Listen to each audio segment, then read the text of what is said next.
Darren Marchant with American Nomad News. Okay, I'm working on the intro. So check this out. Here, down here, if you can see it on this camera, are the molds for these concrete columns. They're half cylinders with clamps. You can clamp them together, and then they've got the funnel that's used to pour the concrete into it.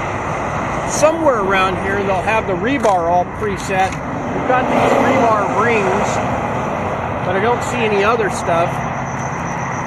So they've just finished this job, and they're going to be putting something across here.